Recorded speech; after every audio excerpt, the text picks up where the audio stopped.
Salut et bienvenue sur ma chaîne, Monsieur Prost.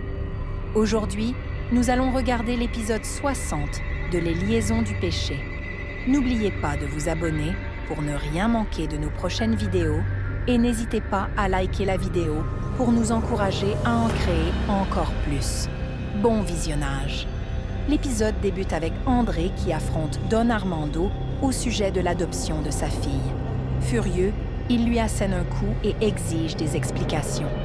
Malgré la pression, Armando continue de tout nier. Mais André, très en colère, lui révèle que Clémencia lui a confessé la vérité avant de mourir. De plus, il a découvert que le cercueil de sa fille était vide. Armando tente de le convaincre qu'il se fait des idées et qu'il aurait besoin de consulter un psychologue. Pendant ce temps, Nelson souhaite intervenir, mais Ingrid l'en dissuade, lui conseillant de rester en dehors de cette affaire. André, résolu, annonce qu'il ne laissera pas la situation en l'état et qu'il retrouvera sa fille, tout en veillant à ce qu'Armando paie pour ses actes. De son côté, Estella, inquiète pour Aeryn, décide de joindre Nayeli pour avoir des nouvelles de sa sœur. Nayeli lui répond qu'elle ne l'a pas vue à l'hôtel, ce qui inquiète encore plus Estella, qui demande à être prévenue dès l'arrivée de Don Hector. Pendant ce temps, Don Hector se rend à la police pour signaler la disparition d'Aeryn. L'officier Chavez lui demande comment il peut être si sûr, et Don Hector explique qu'Aeryn était arrivée dans son hôtel la veille dans un état préoccupant, et que sa secrétaire lui a fourni des indices sur sa possible localisation. L'officier Chavez remarque que les chaussures de Don Hector sont tachées de sang et lui demande des explications. Don Hector explique qu'en se rendant à l'endroit indiqué par sa secrétaire, il a découvert une grande quantité de sang au sol. Il remet une chaîne qu'il a trouvée en chemin, précisant qu'elle appartenait à Aeryn. Pendant ce temps, Nora arrive à l'hôpital, où Elsa est profondément émue de la voir. Elsa lui demande comment elle a réussi à convaincre sa tante Clémencia de lui permettre de voyager. Nora révèle que sa mère est décédée. De son côté, Nelson insiste pour que Don Armando réponde à l'agression d'André. Nora reproche à Elsa d'avoir rompu avec André, expliquant que, lors de leur rencontre à Santa Ramona, elle a constaté à quel point il était une personne remarquable. Elsa lui explique qu'André a mis un terme à leur relation parce qu'il pensait lui enlever sa liberté, étant donné qu'il était en prison, et n'avait jamais imaginé être libéré si rapidement. Elsa demande ensuite à Nora si André est resté calme en découvrant la tombe de sa fille. Nora, avec une expression sombre, lui répond qu'il serait préférable d'en discuter directement avec André. De son côté, Elena se rend à l'hôtel pour présenter ses excuses à Antonia pour les événements de la veille. Toutefois, Antonia n'est pas convaincue de sa sincérité et lui propose d'aller ensemble chez le gynécologue pour annoncer la nouvelle à Gerardo. Elena refuse catégoriquement. Enfin, André se rend chez le père Reynaldo qui, en voyant son visage marqué, devine immédiatement que les nouvelles ne sont pas bonnes. André accuse le père Reynaldo d'avoir donné sa fille en adoption et lui demande pourquoi il a agi de la sorte. Le père Reynaldo se défend en expliquant que c'était le seul moyen de sauver la vie de la fillette. Pendant ce temps, Natalia est stupéfaite en découvrant l'endroit isolé où Aeryn a été retrouvée. Hector lui montre le chemin où il a trouvé la chaîne, puis l'emmène sur les lieux. L'officier demande plus de précisions concernant la mare de sang mentionnée et Hector promet de le conduire à l'emplacement exact. Le père Reynaldo continue en expliquant comment Don Armando l'a contraint à agir, exerçant de fortes pressions sur lui et sur Clémencia pour se débarrasser de la petite. C'est ainsi qu'il a été forcé de donner Eva en adoption. André, fou de rage, rétorque qu'il ne pourra jamais pardonner au père Reynaldo d'avoir donné sa fille. Malgré les excuses répétées du prêtre et son offre d'aider à retrouver l'enfant, André réplique que cela ne servira à rien, car Clémencia lui a tout avoué avant de mourir. Il s'est même rendu au couvent pour en savoir davantage, découvrant que mère Alexandra était morte bien avant Doña Clémencia. Le père Reynaldo informe ensuite qu'une famille de Guadalajara a adopté Eva, précisant que le père adoptif se nomme Jaime. Cette information donne à André une nouvelle piste pour retrouver sa fille. Pendant ce temps, un des officiers remarque qu'il est étrange que les traces de sang s'arrêtent soudainement à la mare, ce qui suggère que l'enquête pourrait s'avérer plus complexe et longue. Natalia propose 2 hypothèses.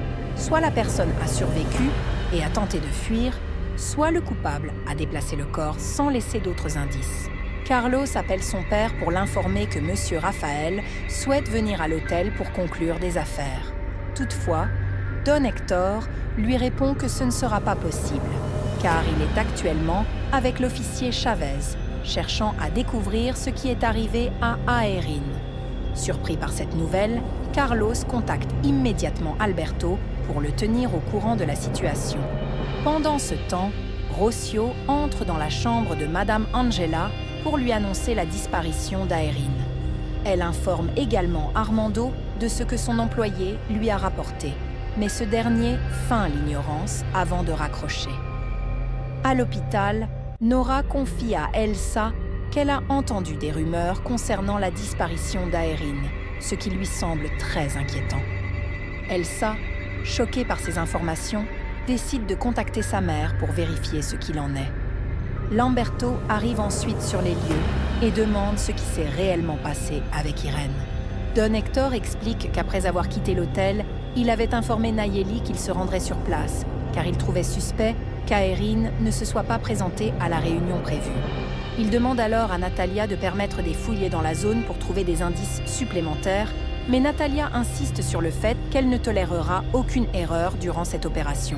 Peu après, un officier informe Natalia qu'il a découvert un puits. Pendant ce temps, Flore, très inquiète, se précipite dans la chambre de Madame Estella pour lui dire que la radio vient d'annoncer la disparition d'Aérine et que l'enquête a déjà commencé. Armando entre également, mais Estella lui demande comment il a entendu parler de la disparition de sa sœur. Flore intervient en expliquant que cela concerne des terres éloignées, et Estella est convaincue que sa sœur ne pouvait pas être là-bas, car ces terres appartiennent à Armando. Ce dernier tente de se justifier en suggérant qu'Aérine aurait peut-être envisagé sa proposition. Pendant ce temps, arrivée au puits, Natalia pense qu'il est possible qu'Aérine y ait été jetée et propose de vérifier le puits pour s'en assurer. André se rend à l'hôtel pour demander à sa sœur de dire à Elsa qu'il souhaite lui parler afin de lui révéler des informations sur sa fille. Antonia lui conseille toutefois de ne pas évoquer ce genre de nouvelles avec Elsa, car cela pourrait la perturber davantage, étant donné ce qui est arrivé à Horacio et à Aérine. Surpris, André réalise qu'il n'était pas au courant de ce qui s'est passé avec Aérine et promet d'en discuter plus tard. De son côté, Natalia informe Don Hector qu'il semble qu'un événement grave se soit produit, bien qu'elle ne puisse pas encore confirmer si Aérine est la victime. Elle mentionne cependant qu'un puits doit être inspecté et Don Hector demande immédiatement de mobiliser les ressources nécessaires pour obtenir des réponses. Guillermina, étonnée de voir ses élèves aussi agités, leur demande pourquoi ils utilisent leur téléphone à l'école. L'un d'eux lui explique qu'il parle de la disparition d'Aérine. Estella et Armando écoutent les nouvelles à la radio, et Estella est bouleversée d'apprendre qu'Hector se trouve également sur les lieux. Armando esquisse un sourire, réfléchissant à la possibilité d'accuser Hector du crime. Guillermina allume la radio pour écouter les informations que ses élèves ont mentionnées et entend parler de la disparition d'Aérine. Pendant ce temps, dans la boutique de Sylvia, des femmes discutent également de cette affaire. Sylvia contacte Alberto pour savoir s'il est informé de la situation, et il lui répond qu'il est sur place, ayant été prévenu par Carlos que Don Hector avait trouvé des indices et qu'ils avaient décidé d'ouvrir une enquête. Estella, anxieuse, écoute les annonces de la police concernant la fouille du puits pour vérifier si le corps de sa sœur s'y trouve. Elle demande à Hector des nouvelles de la disparition d'Aérine, et il lui répond que Nayeli, sa secrétaire, lui a dit qu'Aérine avait prévu de se rendre à cet endroit avant son rendez-vous. Armando est également sur les lieux mais il agit avec une grande décontraction, feignant l'ignorance. Ingrid, de son côté, est terrifiée par les nouvelles. Mais Nelson lui rappelle que ce ne serait pas dans leur intérêt qu'Aeryn devienne la nouvelle directrice de l'entreprise. Estella est extrêmement inquiète pour sa sœur, qui n'a pas dormi depuis 2 nuits, sans se douter que sa vie était en danger. Elena apprend les rumeurs concernant sa tante et décide d'aller vérifier la situation, découvrant que ses parents se sont également rendus sur place. Le docteur Suarez informe son ami Gerardo de la disparition d'Irène. Pendant ce temps, Guillermina, très pâle en écoutant les nouvelles, reçoit la visite de Mercedes et Bruno, venus discuter de la pièce de théâtre. Cependant, elle avoue qu'elle a du mal à se concentrer, étant trop préoccupée par la situation d'Irène. Misha et Bruno sont très étonnés. Guillermina demande alors à Bruno d'appeler sa femme pour obtenir des nouvelles, mais il réplique qu'il ne peut pas la déranger pendant ses heures de travail. Estella, toujours très inquiète pour sa sœur, partage cette angoisse avec Elsa. Cependant, Nora conseille à Elsa de ne pas se concentrer sur ce sujet et plutôt de rendre visite à son mari, Horacio. Elsa s'interroge sur ce qui se passe et Estella lui répond qu'elle est pleine de reconnaissance, car elle s'apprête bientôt à quitter cet endroit.